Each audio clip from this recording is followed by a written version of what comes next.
Assalamualaikum warahmatullahi wabarakatuh. Salam sejahtera buat kita semua. Yang terhormat Ibu Reni Rahmadani, Sarjana Komunikasi, Magister Komunikasi, dan yang terhormat teman-teman saya semuanya. Di sini saya membuat sebuah video yang bertujuan untuk sebagai penugasan ujian tengah semester pada mata kuliah literasi digital, yaitu berupa penugasan dengan membuat sebuah proyek desain pengalaman belajar digital dengan menggunakan media atau simulasi PHIT Colorado. Tujuan dari merancang proyek desain pengalaman belajar digital ini untuk menciptakan pengalaman belajar yang menarik dan interaktif yang mendorong pemikiran kritis dan keterampilan dalam pemecahan masalah. Simulasi yang saya ingin jalankan yaitu untuk mengukur tegangan pada rangkaian listrik dengan menggunakan bola lampu. Di sini ada tegangan. Pada saat mengukur tegangan AC atau DC, maka alat ukur harus dipasang secara paralel terhadap rangkaian. Maksud paralel di sini adalah kedua terminal pengukur umumnya berwarna, untuk positif itu warna merah nih, prob positif ini warna merah, dan prob negatif itu berwarna hitam. Baiklah, di sini saya akan merangkai dulu rangkaiannya.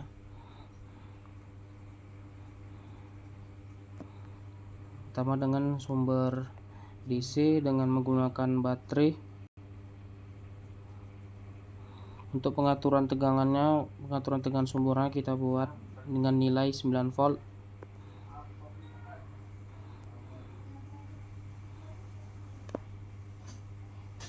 Baru turun kabel, kita buat sedikit ya.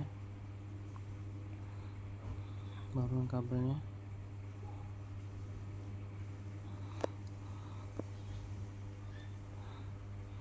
Dan mohon maaf, di sini sebelumnya saya menggunakan handphone dikarenakan laptop saya agak susah untuk nge-record.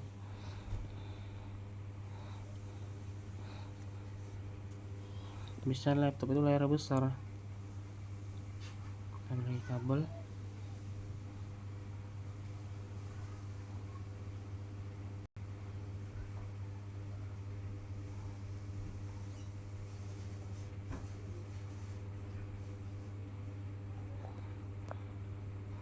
Kabel agak kita pendekkan sedikit. Lalu kita mengambil saklar sebagai pemutus.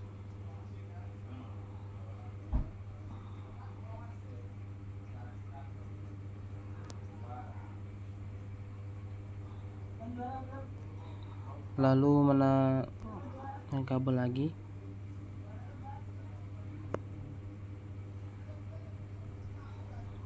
Baru kita mengambil dua bola lampu.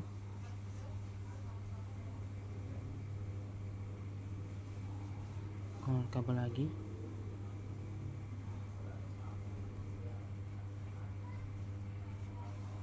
Kita panjangkan dulu ya sedikit ya. Oke. Kita ambil kabel lagi ya. Panjangkan sampai ke bawah.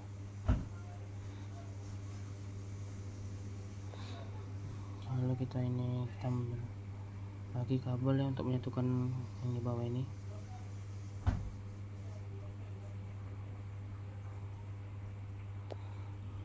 Oke, sudah. Mohon maaf kalau saya kurang rapi ya.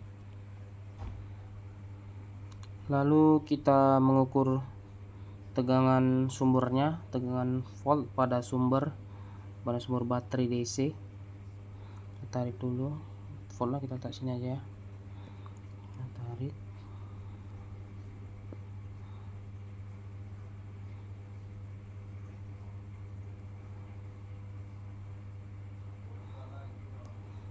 Terlihat menghasilkan tegangan 9 volt sesuai dengan tegangan sumber baterainya nilai 9 volt. Lalu kita mengukur tegangan pada tahanan sebuah bola lampu. Kita ambil lagi voltmeternya, tekan di sini saja. Kita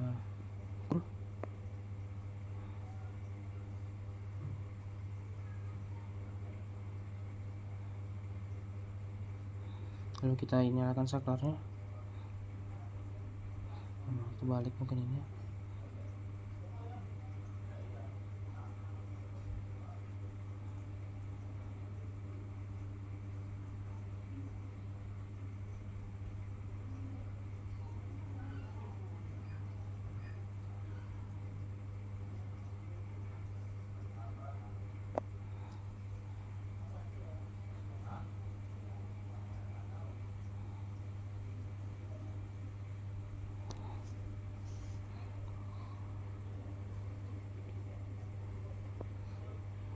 Kita ukur lagi ya.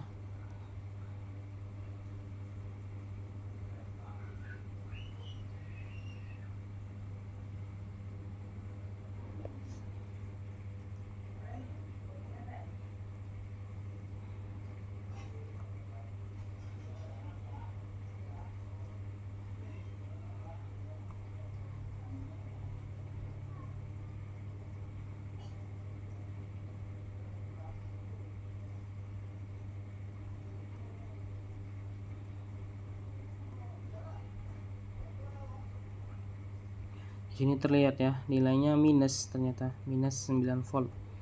Berarti di sini mengukur tegangan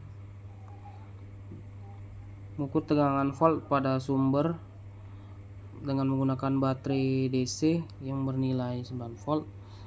Setelah kita ukur hasilnya, ya baterainya 9 volt, terlihat. Dan kita ukur hasilnya, mengeluarkan hasil 9 volt juga, tetap berarti sama ya. Untuk kita mengukur tahanannya atau tegangannya menghasilkan minus 9 volt.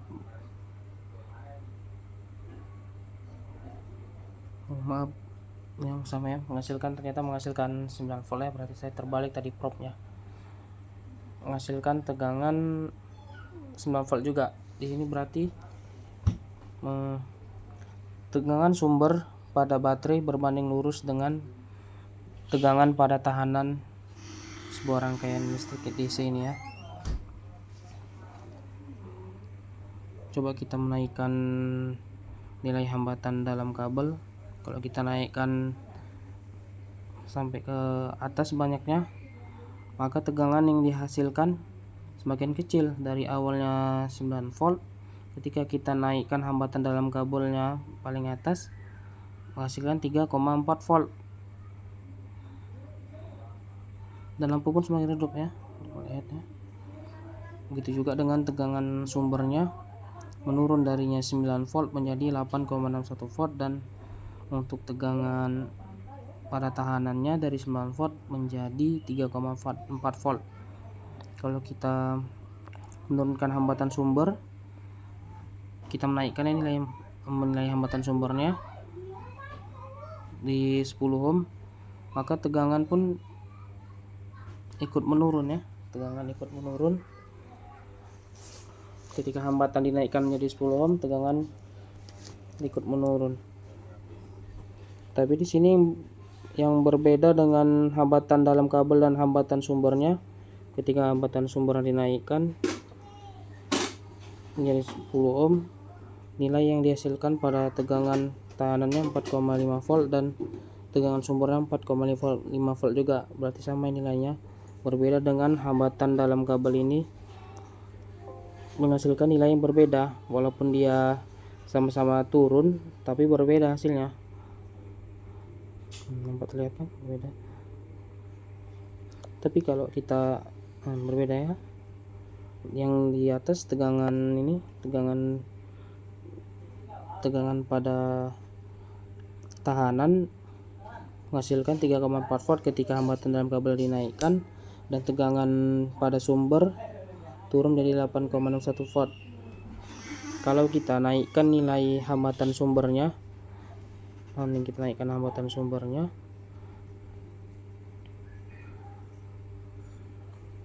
maka tegangan yang dihasilkan pada hambatan dan tegangan pada sumber listrik DC sama-sama menghasilkan tegangan 4,5 volt. Turun lagi ya.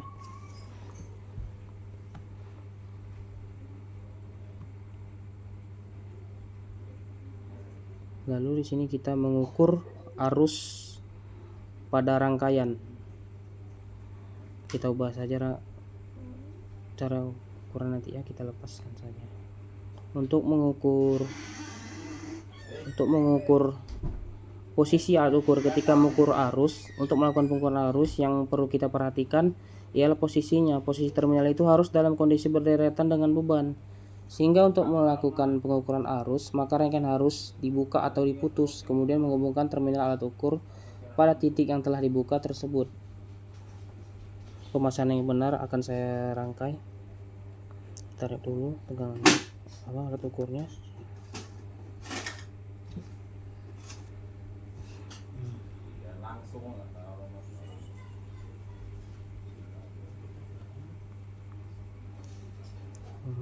Kita putuskan aja ya saklarnya ini. Kita buka aja saklarnya. Kita buka saklarnya, baru kita ambil alat ukur arus ampere meter. Di sini kita pakai kabel lagi ya, kita tarik kabelnya. Lalu kita hubungkan di input saklar. Kita ambil lagi kabelnya, lalu kita konekkan atau kita hubungkan ke output saklar.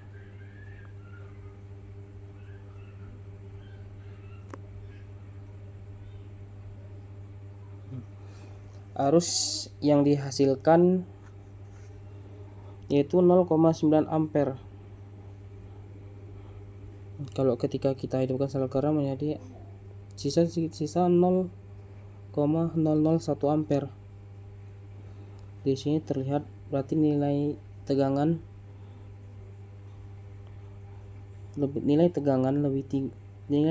pada mengukur rangkaian paralel lebih tinggi daripada mengukur arus dengan menggunakan mengukur arus pada rangkaian dengan menggunakan rangkaian seri ya.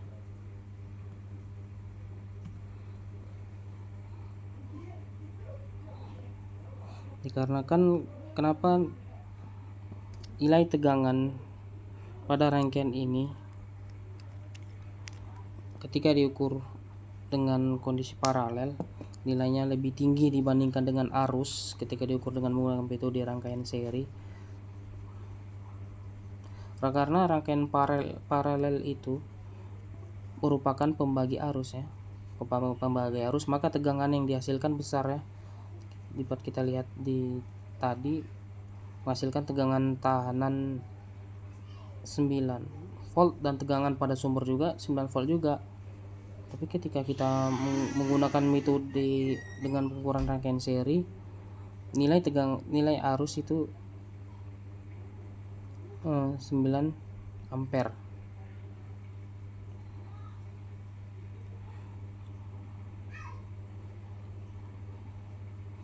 Di sini dapat dilihat bahwasanya rangkaian seri itu merupakan pembagi tegangan dan rangkaian paralel itu merupakan pembagi arus.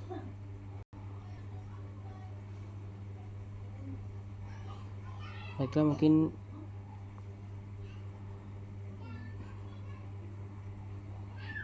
sekian untuk video pembelajaran simulasi interaktif dari saya ini. Semoga bermanfaat untuk diri saya pribadi dan untuk kita semua. Sekali lagi terima kasih kepada Ibu dosen Reni Rahmadani, Sarjana Komunikasi dan Magister Komunikasi. Dan terima kasih juga buat teman-teman semua Assalamualaikum warahmatullahi wabarakatuh. Salam sejahtera untuk kita semua.